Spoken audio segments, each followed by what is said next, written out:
مامون رشید جب خلیفہ بنا تو اس نے کہا ابو بکر خلافت کیسے کرتے تھے؟ ایسے کہا یہ تو میرے بس میں نہیں۔ کہا عمر کیسے کرتے تھے؟ کہا ایسے کرتے تھے۔ کہا یہ بھی میرے بس میں نہیں۔ کہا عثمان کیسے کرتے تھے؟ کہا یہ کرتے تھے۔ کہا بابا یہ بھی میں نہیں کر سکتا۔ علی کیسے کرتے تھے؟ کہا ایسے کرتے تھے۔ کہا بابا یہ میرے بس میں نہیں۔ پھر کہنے لگا معاویہ کیسے کرتے تھے؟ کہا وہ ایسے کرتے تھے۔ کہا یہ تو میں بھی کر لوں گا۔ تو کسی صحابی کا بادشاہ ہونا بھی ضروری تھا کہ اگر کوئی بادشاہ اللہ کو راضی کرنا چاہے تو ایک نمونہ موجود ہے۔ تو اللہ تعالیٰ نے بادشاہت کی ابتدا صحابہ سے کروائی اور انتخاب اس شخص کا فرمایا جو شرافت میں بنو ہاشم کے بعد ان کا نمبر تھا، بنو امیہ ایک۔ دوسرا اس شخص کا انتخاب فرمایا جو 19 برس پہلے حکومت کا تجربہ حاصل کر چکا تھا۔ یزید بن ابی سفیان کو حضرت عمر نے گورنر بنایا شام کا، ان کا انتقال ہو گیا تو حضرت عمر نے حضرت معاویہ کو گورنر بنایا۔ ان کے بھائی، یہ دونوں بھائی تھے، ماں الگ تھی، دونوں بھائی تھے۔ تو یزید بن ابی سفیان کے مرنے پر عمر رضی اللہ عنہ نے معاویہ رضی اللہ تعالیٰ عنہ کو گورنر بنایا ملک شام کا۔ ابو سفیان نے پوچھا، چونکہ ان کے بیٹے پہلے تھے، حضرت عمر سے پوچھا کہ امیر المومنین کس کو پھر امیر بنایا ہے شام کا؟ تو انہوں نے کہا تیرے بیٹے معاویہ کا۔ جزاک اللہ خیراً وصلت الرحم، اللہ تیرا بھلا کرے، تو نے صلہ رحمی کی ہے۔ تو عثمان رضی اللہ تعالیٰ عنہ تشریف لائے تو انہوں نے ان کو مسلسل 12 سال امیر بنا کے رکھا۔ تو 6 سال پہلے حضرت عمر کے زمانے میں امیر بن چکے تھے، تو ان کو حکومت کا تجربہ تھا کہ حکومت چلانی کیسے۔ حکومت کو چلانے کا خاندانی طور پر بھی بیج تھا اندر، اور عملی طور پر بھی 18 برس انہوں نے حکومت کر لی تھی اور خلافت ختم ہو رہی تھی۔ تو اللہ تعالیٰ نے اس شخص کو حکومت عطا فرمائی جو حکومت بادشاہت کے لائق تھا اور اس کے قابل تھا۔ تکوینی نظام میں اب خلافت کا زمانہ ختم ہو چکا تھا۔ الخلافت بعدی 30 سنہ، تو 29.5 سال حضرت علی تک اور 6 مہینے حضرت امام حسن تک، 30 برس۔ ثم یکون ملکا ورحمہ، ثم یکون ملکا عضوضا۔ تو آپ نے فرمایا میرے بعد خلافت 30 سال ہے، پھر بادشاہت ہوگی رحمت والی، حضرت معاویہ کی بادشاہت کی طرف اشارہ، اور پھر اس کے بعد ملک ہوگا کتے کی طرح کاٹ کھانے والا۔ بادشاہت، صحابہ میں کسی کا بادشاہ ہونا بھی ضروری تھا، بہت ضروری تھا۔ کیوں؟ کہ بعد میں آنے والی جو بادشاہ ہیں، اگر وہ کسی کو نمونہ بنا کے چلنا چاہیں تو صحابی کا نجوم کے لحاظ سے وہ عمر عثمان کا اتباع تو نہیں کر سکتے تھے۔ بڑی پرانی بات یاد آئی جو میں نے کہا، اس پر مجھے ایک واقعہ یاد آ گیا۔ وَصَاحِبَاكَ لَا أَنْسَاهُمَا أَبَدًا، اور میں آپ کے ساتھی ابو بکر اور عمر کو بھی نہیں بھول سکتا۔ مِنِّ السَّلَامُ عَلَيْكُمْ مَا جَرَى الْقَلَمُ، جب تک قلم والوں کے قلم چلتے رہیں۔ سبحان اللہ، کیا بات کر گئے۔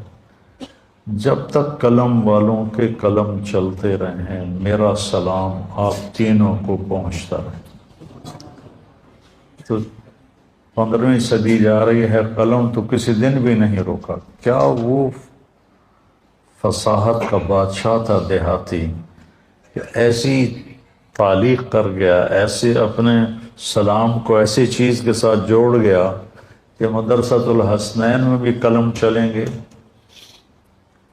اور یا بازار میں قلم چلیں گے یا دفتروں میں قلم چلیں گے، تو میرے نبی کا سلام میرے نبی کو اس کا سلام پہنچتا رہے گا. یا خیر من دفنت فی القاع اعظمہ فطاب من طیبہن القاع والاکم نفس الفداء لقبر انت ساکنہ فیہ العفاف وفیہ الجود والکرم انت الشفیع الذی ترجى شفاعته علی الصراط اذا ما زلت القدم وصاحباک لا انساہما ابدا من السلام علیکم ما جرى القلم. آنسو پہنچتا ہوا باہر نکل گیا. تو عاطبی فرماتے ہیں مجھے ایک دم نیند آ گئی، قبر پر بیٹھے ہوئے نیند آ گئی، تو میں نے خواب میں دیکھا اللہ کے نبی تشریف لائے. کہا کہ عاطبی اٹھو جلدی جاؤ اور اس دیہاتی سے کہو کہ تیرے رب نے تیری فریاد کو سنا اور تیری بخشش ہوگی. تو اللہ تعالیٰ کہتا ہے میرے بندو تم میں بھولنے کا مادہ ہے، تم ضعیف کمزور ہو، تم سے گناہ ہوتے ہیں، تو تم مجھ سے معافی مانگو، میں معاف کر دوں گا. انا اغفر الذنوب جميعا ما من یوم، مسند احمد کی روایت، ما من یوم الا والبحر یستأذن ربہ فی ان یغرق ابن آدم. ہر روز سمندر پوچھتا ہے یا اللہ ہمیں اجازت دے، ہم فیصل آباد کو بہا کے لے جاؤں میں. کراچی کا سمندر نہیں، 7 سمندر پوچھتے ہیں کہ یا اللہ مجھے اجازت دے دو میں ان ساری دنیا کے نافرمانوں کو بہا کے لے جاؤں. اور سمندر کو فیصل آباد آنے میں کچھ دیر لگے گی. والارض تستأذن فی ان تبتلعہ، یہ زمین پوچھتی ہے یا اللہ مجھے اجازت دے میں ان کو نگل جاؤں، پھٹ جاؤں، نگل جاؤں. والملائکۃ تستأذن فی ان تعاجلہ وتہلکہ، وہ فرشتے کہتے ہیں یا اللہ کہ تیرا کھا کے تیری نافرمانی کرتے ہیں، ہمیں اجازت دے ہم ان کے سر اڑا دیں. فرشتے غصے میں ہیں، زمین غصے میں ہے، سمندر غصے میں ہے. ہماری نافرمانیاں پانیوں پر بھی ہیں، اور ہماری نافرمانیاں دھرتی پر بھی ہیں، اور ہماری نافرمانیاں فضا میں بھی ہیں. جہازوں میں شراب سرو کی جا رہی ہے، اور میں بڑے بڑے بحری جہازوں میں نے سفر کیا ہے، وہاں سارے اس میں ناچ کے کلب اور شراب خانے اور جوئے خانے سب کچھ اس میں چلتے ہیں. اور دھرتی کو ہم نے جوئے کے اڈوں سے، زنا کے اڈوں سے بھر کے رکھ دیا ہے، سود کے ساتھ بھر کے رکھ دیا ہے. تو یہ تڑپتی ہے اور دل ملاتی ہے کہ یا اللہ مجھے اجازت دے میں ان کا کام تمام کروں. اب اللہ کیا کہتا ہے؟ جس کی نافرمانی ہو رہی ہے غصہ تو اسے آنا چاہیے. وہ کیا کہتا ہے؟ وہ کہتا ہے دعو عبدی فانا اعلم بعبدی منکم، چلو چلو اپنا کام کرو، جاؤ جاؤ اپنا کام کرو، میرے بندے کو چھوڑ دو، اسے کچھ نہ کہو، میں تم سے زیادہ بہتر اس کو جانتا ہوں. دھرتی جل رہی ہے، اس کا کلیجہ جل رہا ہے کہ اس پہ شراب پی جا رہی ہے، قتل کیے جا رہے ہیں، زنا ہو رہے ہیں، شرابیں پی جا رہی ہیں، جوئے کھیلے جا رہے ہیں. وہ کہتی میں پھٹنا چاہتی ہوں، ان کو نگلنا چاہتی ہوں. سمندروں میں جوش اٹھتا ہے کہ میں ان کو ڈبونا چاہتا ہوں. فرشتوں کو غصہ آتا ہے کہ ہم ان کی گردنیں اڑانا چاہتے ہیں. اور جس کو غصہ آنا چاہیے وہ کہتا ہے چلو چلو اپنا کام کرو، میرے بندے کو کچھ نہ کہو، میں اس کو تم سے زیادہ بہتر جانتا ہوں. ان کان عبدکم فشانکم بہ، اگر یہ اس بندے کو تم نے بنایا ہے تم نے پیدا کیا ہے تو پکڑ لو، مار دو۔ وَإِنْ كَانَ عَبْدِي، اور اگر میں نے اسے پیدا کیا ہے، میں نے اسے بنایا ہے، تو میں جانوں میرا بندہ جان ہے، مِنِّي وَإِلَيَّ عَبْدِي، میں جانوں میرا بندہ جان ہے۔ تو فرشتے یہ کائنات زبان حال سے پوچھتی ہے، تو یا اللہ اس کے کرتوت تو دیکھ، اس کو پکڑتا کیوں نہیں تم؟ پکڑ ان کو۔ تو اس پر اللہ تعالیٰ فرماتے ہیں ان اتانی لیلا قبلتہ وان اتانی نہارا قبلتہ۔ فرشتے کہتے ہیں، اللہ تعالیٰ فرماتے ہیں کہ میں کیوں نہیں پکڑتا؟ میں اس لیے نہیں پکڑتا کہ میں اس کی توبہ کا انتظار کر رہا۔ سبحان، میں اس کی توبہ کا انتظار کر رہا۔ جس رات میں توبہ کرے گا میں قبول کروں گا، جس دن میں توبہ کرے گا میں قبول کروں گا، میں تو انتظار میں ہوں۔ اور سبحان اللہ، اگر کوئی ہم سے ناراض ہو جائے، ہم اس کو منانے جائیں، تو وہ ہمارے استقبال کے لیے باہر کھڑا ہوگا یا دروازے کو کنڈی لگوائے گا؟ بولو۔ میرے دو بزرگ تھے، دونوں ہی فوت ہو گئے۔ وہ آپس میں دونوں بھائی تھے، وہ دونوں لڑ پڑے۔ میں صلح کرانے لگا تو ایک نے میرے اوپر بھی چڑھائی کر دی، اور میں صلح کراتے کراتے میں مجرم بن گیا۔ بھئی تو وچ وڑیا کیوں ہے؟ دونوں میرے چاچے تھے۔ تو میں اس کو منانے گیا، وہ دو لڑ رہے ہیں، میں صلح کروا رہا ہوں۔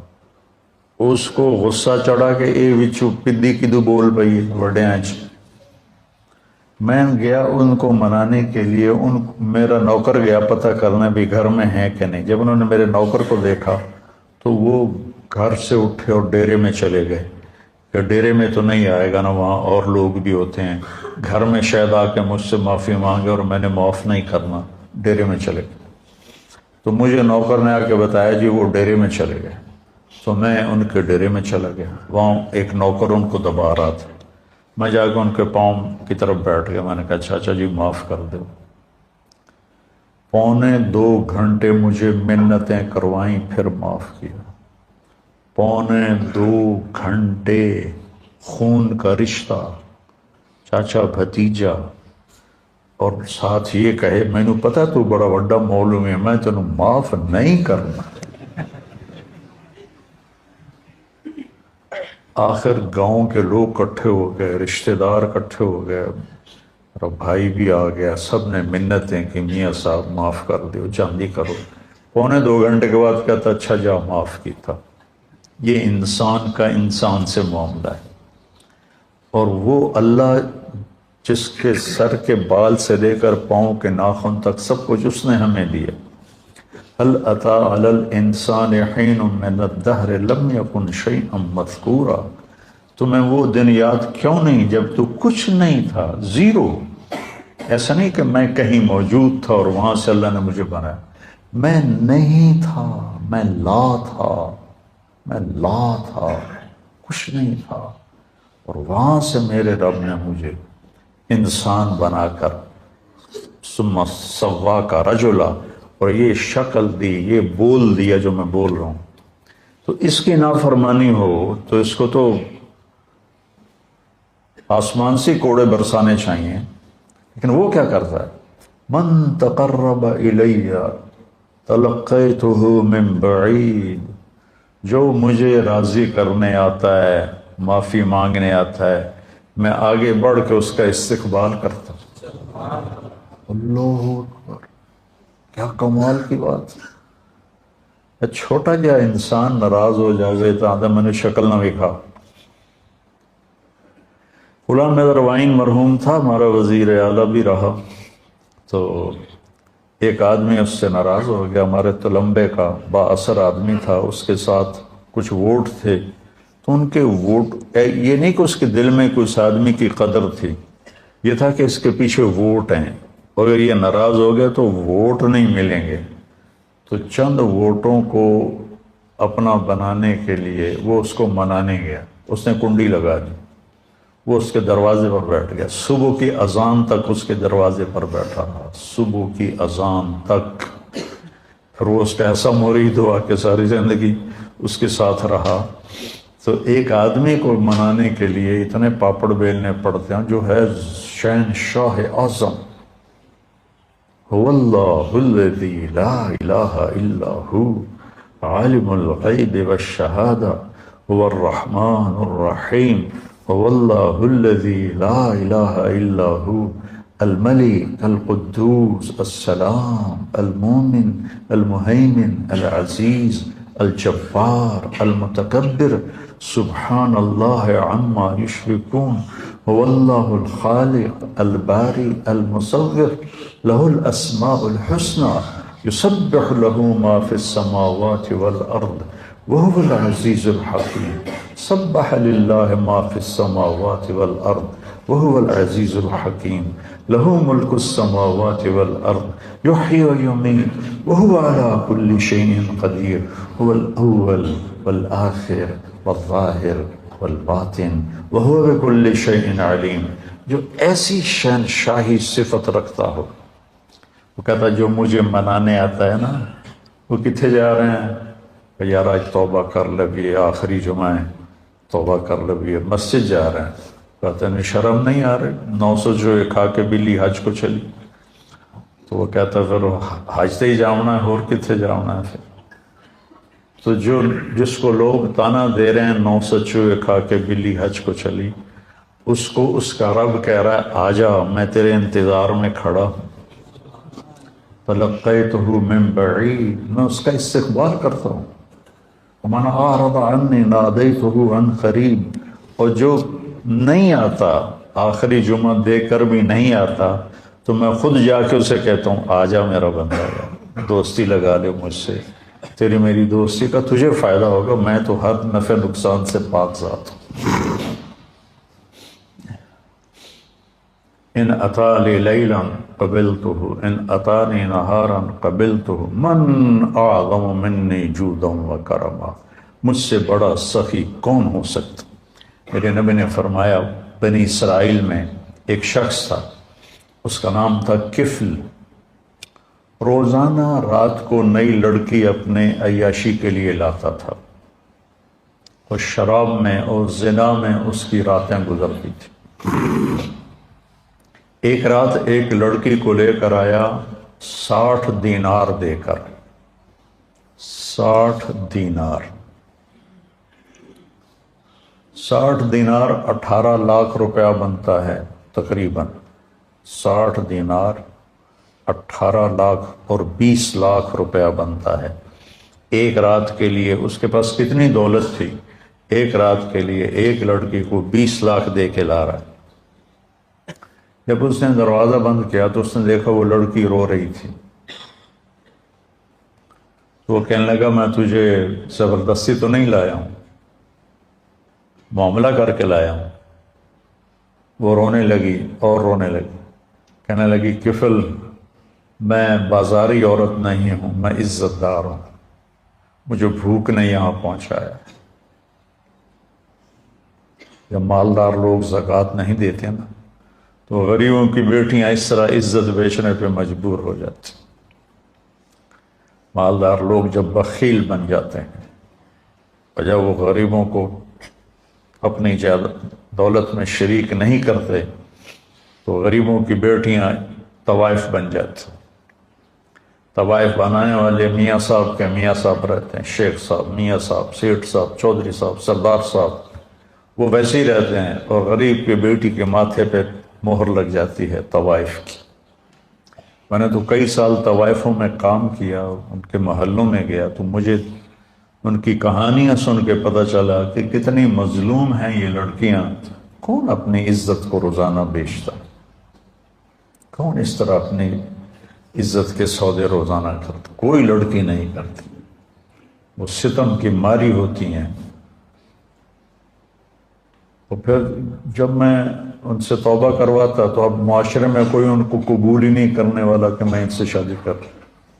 وہ پھر ستم کی ماری ہوئی. معاشرے کا جبر ہے اور ظلم ہے، بہت بڑا ظلم ہے. آج کی رات اس نے توبہ کی، اس سحری کے وقت اس کی موت آ گئی. ساری زندگی نافرمانی میں، زندگی کے آخری چند گھنٹوں میں توبہ کی اور موت آ گئی. اب اگر اس شخص کو کل دیکھتے نا لوگ مرا ہوا، تو کوئی اس کا جنازہ اور غسل تو کیا کرتا، کوئی اس پہ تھوکتا بھی نہیں. میرے اللہ نے غیب سے پردہ ہٹا دیا. سبحان اللہ، سبحان. صبح لوگوں نے دیکھا کفل کے دروازے پہ لکھا ہوا تھا، نورانی سطر کے ساتھ کفل کے دروازے پہ لکھا ہوا تھا ان اللہ قد غفر للکفل، اللہ نے کفل کو معاف کر دیا. اس کی ساری زندگی ایسے گناہوں میں گزری اور اس کے چند گھنٹے پہلے اس نے توبہ کی اور اس پر اللہ کا امر آیا موت. اور اللہ اتنا خوش ہوا، اتنا خوش ہوا کہ اس نے اس کے دروازے، اللہ کوئی لکھواتا ہے کسی کے دروازے، کیسی اس نے توبہ کی. اس لیے کسی کو حقیر نہ جانو، کسی کی غلط زندگی دیکھ کر اس سے نفرت نہ کرو. پتہ نہیں وہ کب توبہ کر لے اور میں اس سے نفرت کر کے جرمدار بن جاؤں اور پکڑا جاؤں. اللہ بہت کریم ذات ہے، پتہ نہیں کون سی بات اسے پسند ہے کہ جاؤ معاف کی. دو آدمیوں سے اللہ قیامت کے دن کہے گا چلو جہنم میں، ایک دوڑ لگا دے گا اور ایک پیچھے مڑ مڑ کے دیکھے گا. تو اللہ دونوں کو بلائے گا، کہے گا تو نے دوڑ کیوں لگائی، تو دیکھتا نہیں آگے آگے. وہ کہے گا یا اللہ ساری زندگی تیری نافرمانی کی اور اس کی وجہ سے آگ میں گیا، تو میں نے سوچا آج ہی تیری مان لوں، شاید تیرا رحم متوجہ ہو جائے. دوسرے سے پوچھے گا تو کیوں پیچھے دیکھ رہا تھا، کہ یا اللہ تیرے بارے میں سنا تھا تو بڑا مہربان ہے، میں سوچ رہا تھا کہ کہہ تو دیا جاؤ دوزخ میں لیکن ابھی واپس بلا لے گا، ابھی واپس بلا لے گا، تو میں مڑ مڑ کے دیکھتا تھا.